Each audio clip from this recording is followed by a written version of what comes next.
Assalamualaikum warahmatullahi wabarakatuh. Teman-teman, silakan menyimak materi ilmu kesehatan masyarakat yang pada topik kali ini kita akan membahas tentang masalah-masalah gizi di Indonesia. Cepat pembelajarannya yaitu menilai masalah-masalah gizi utama yang ada di Indonesia. Kemudian ada pun subpokok bahasannya antara lain masalah-masalah gizi di Indonesia, tanda-tanda kekurangan gizi, kelompok-kelompok rawan gizi, dan intervensi atau program-program gizi yang ada di Indonesia. Masalah gizi utama di Indonesia yaitu meliputi tentang gizi balita. Antara lain ada stunting, posting, underweight, dan obesitas. Stunting setiap tahun masih saja menjadi permasalahan. Dan ini menjadi program gizi utama yang ada di Indonesia. Balita yang tumbuh tidak sesuai dengan usianya, dengan tinggi badan di bawah normal, ini merupakan kekurangan zat gizi secara berangsur-angsur dalam beberapa tahap usia. Kemungkinan pada anak balita ini terlahir dari wanita yang pada saat usia subur atau pada saat remajanya mengalami kekurangan energi kronis, kemudian mengalami anemia, dan terlahir dalam kondisi berat badan lahir yang rendah. Dan di usia balita biasanya terdeteksi pada usia 2 tahun, balita tersebut tinggi badannya di bawah perkembangan pertumbuhan di usianya. Dan biasanya di usia 2 tahun bisa terdeteksi anak ini termasuk stunting atau tidak. Kemudian wasting. Wasting atau balita kurus. Jadi ini kekurangan gizi sehingga berat badannya di bawah ukuran normal. Ini hampir sama dengan underweight ya. Jadi untuk penilaian status gizinya sebagai indikatornya, kalau stunting tadi adalah tinggi badan per usia, wasting menggunakan berat badan per tinggi badan, kemudian underweight menggunakan berat badan per usia.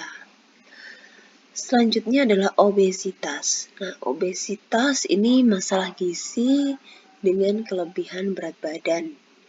Di era saat ini, di usia balita yang mengalami berat badan lebih, ini merupakan termasuk masalah gizi.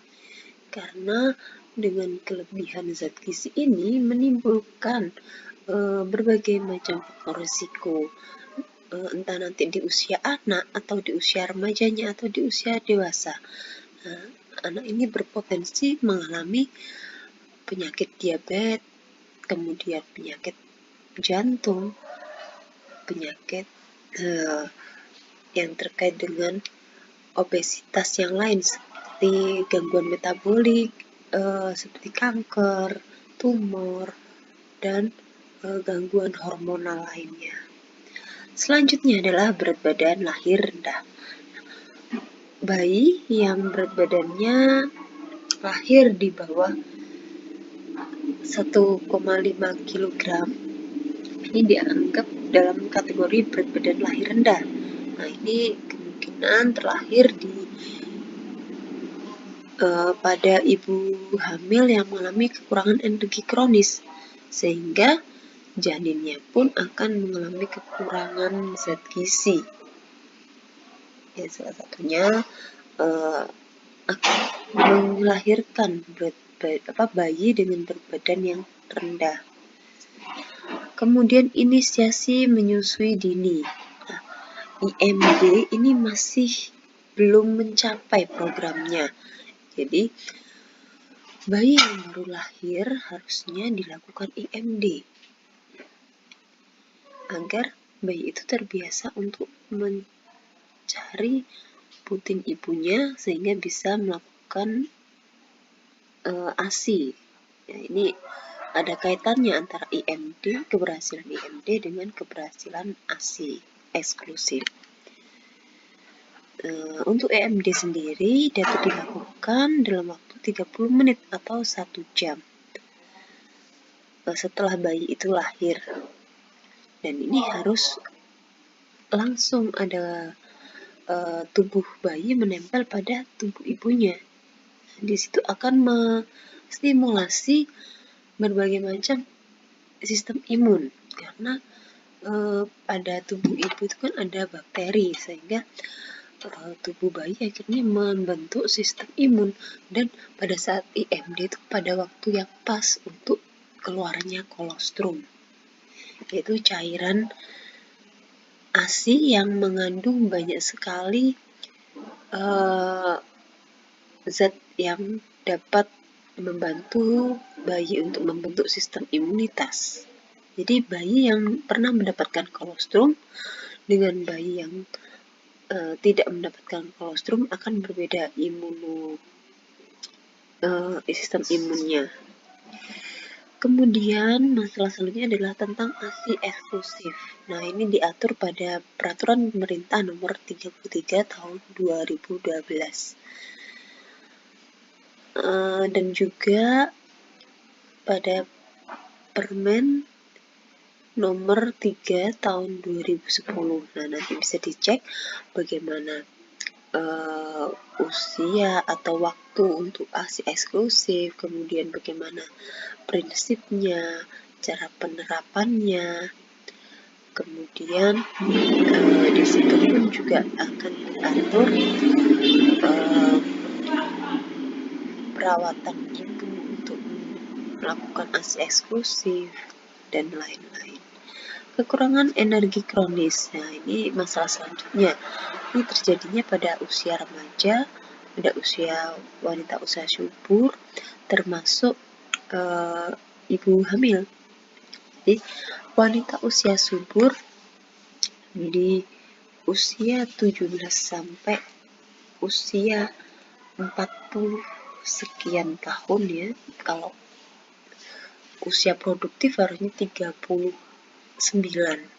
Jadi di situ seorang wanita dengan indikatornya adalah lingkar lengan yang di bawah 23,5 cm.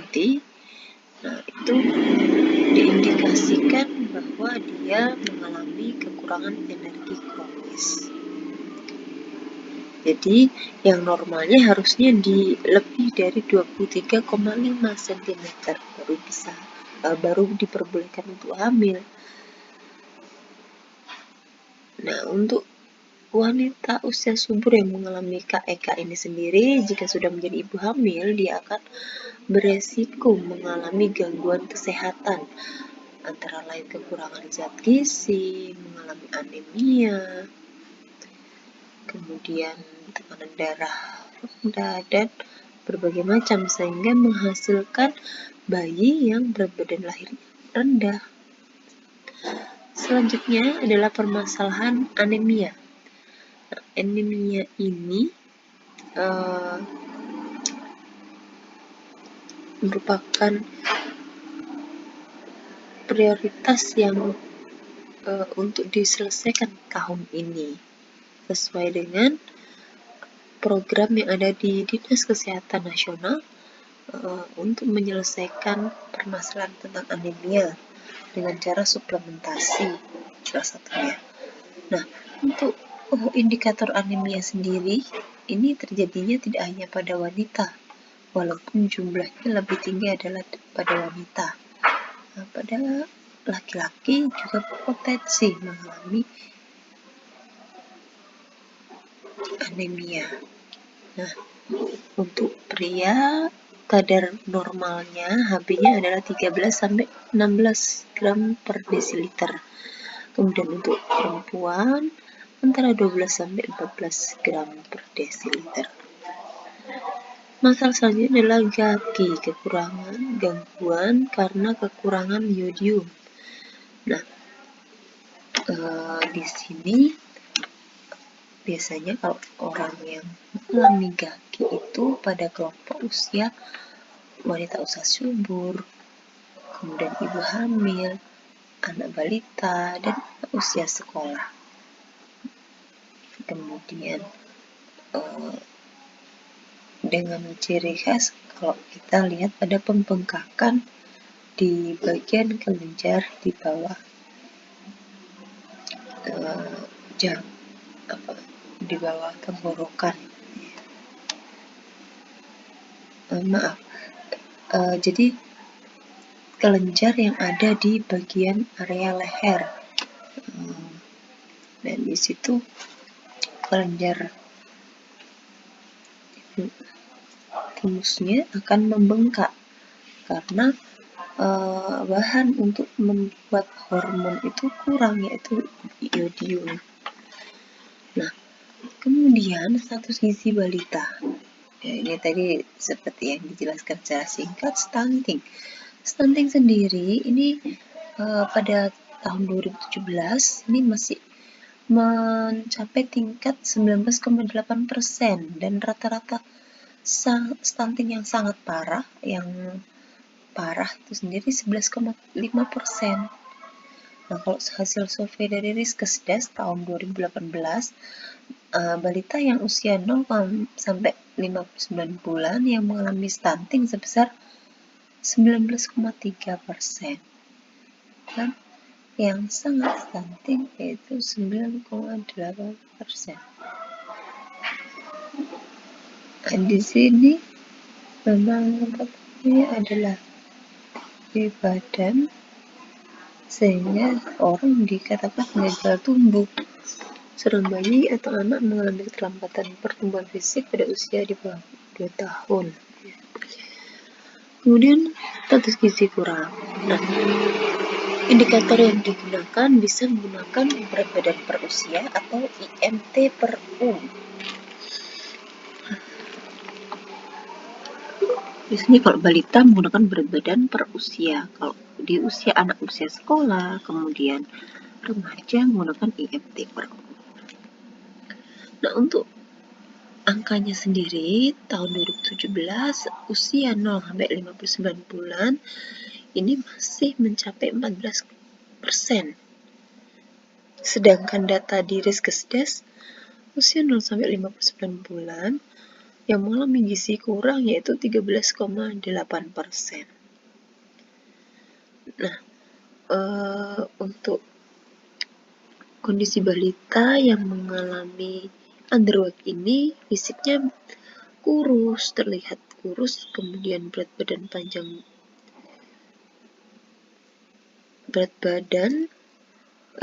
per panjang badan atau tinggi badan ini untuk ukurannya pada tabel antropometri itu masuk dalam kategori kurang dari 2 standar deviasi. Dan indikator lainnya adalah lilanya antara 11,5 sampai 12,5 cm. Kemudian gizi buruk atau worting. Ini indikator yang digunakan adalah berat badan per tinggi badan. Nah, berat badan per tinggi badan ini untuk tahun 2017 mencapai 3,8% yang mengalami gizi buruk. Kemudian untuk hasil dari Riskesdas pada usia 0 sampai 59 bulan ini menunjukkan hasilnya 3,9%.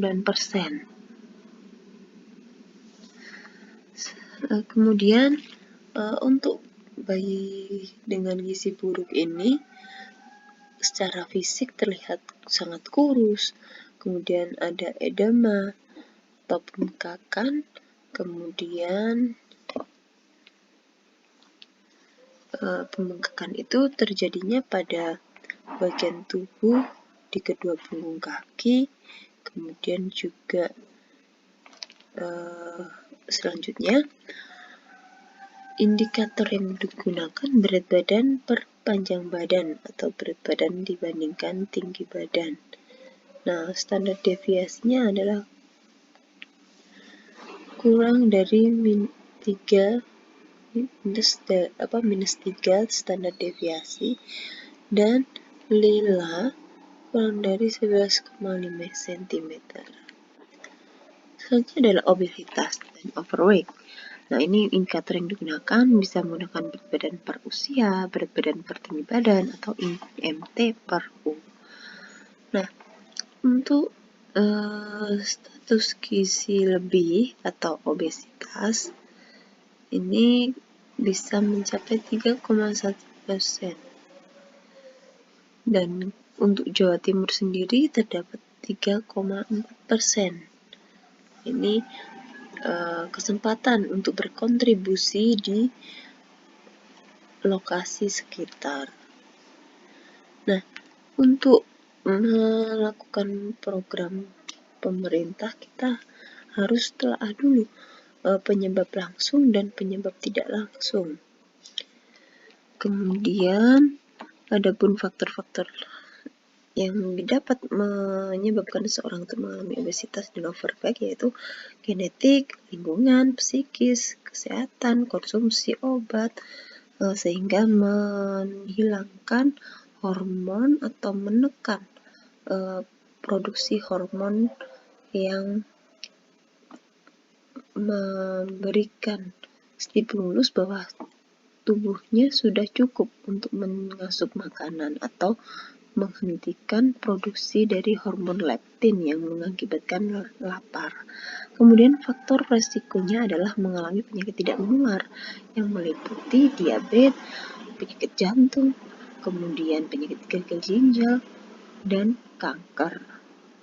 Kemudian untuk DM tipe 2 untuk dewasa ini dari faktor resikonya ya.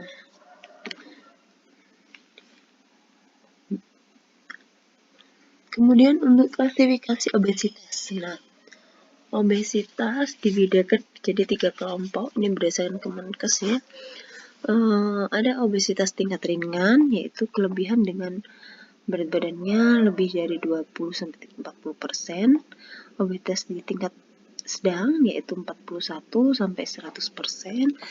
Obesitas sudah tingkat berat, ini melebihi 100% atau 2 kali lipat atau berlipat-lipatnya. Oke. Selanjutnya adalah BBLR. Berat badan lahir rendah. Ini untuk di Indonesia sendiri prevalensinya 3,4 dan juga 4.778.621 bayi yang mengalami BBLR. Kemudian di Jatim sendiri terdapat 7,1%, yaitu 566.300 bayi. Kemudian ada di Gresik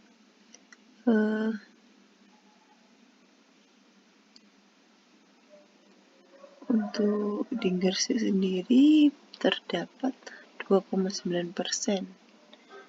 Jadi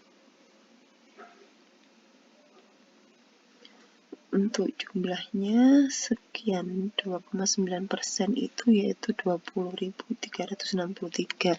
Nah, ini di tahun 2018 ya.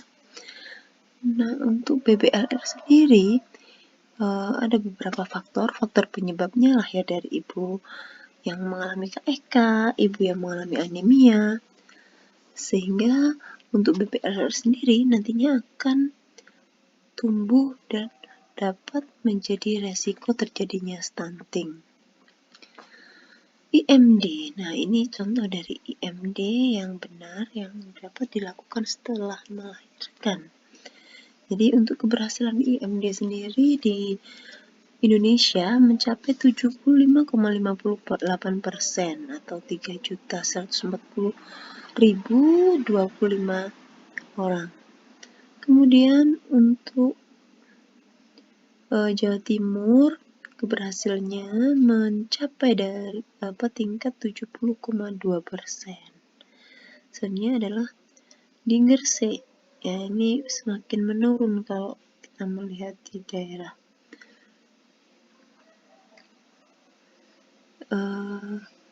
Untuk Gresik sendiri menjadi 13.892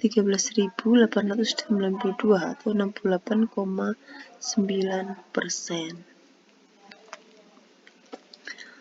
Aksi eksklusif. Nah, aksi eksklusif ini manfaatnya ya banyak sekali, baik dari bayi maupun dengan ibunya. Untuk bayi, ASI itu pas kandungan zat gizinya sesuai dengan dibutuhkan pada usia bayi yang di bawah 6 bulan, sehingga masih belum perlu untuk menambahkan susu dari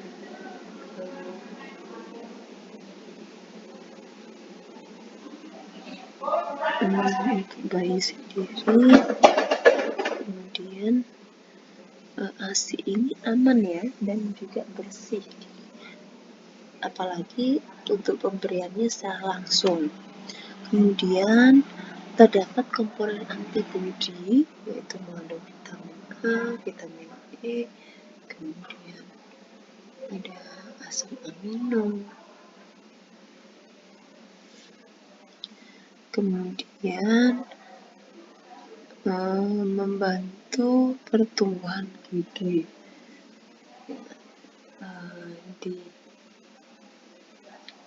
Dalam ASI tidak hanya mengandung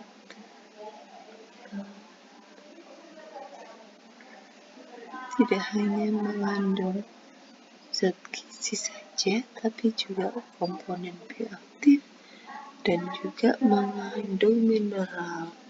Nah, mineral ini dapat digunakan untuk membantu bayi terbentuk giginya.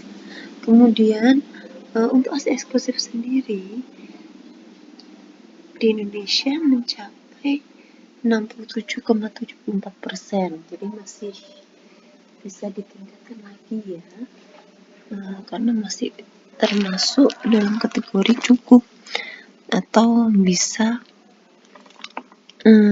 mendukung keberhasilan dari menurunkan jumlah masalah gizi pada balita. Kemudian di Jawa Timur sendiri terdapat 78,27%. Nah, ini di Gresik mencapai 78,9%.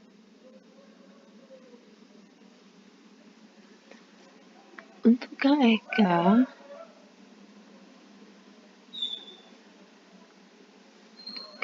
ini ada pun penyebabnya. Ada yang menyebabkan tabel,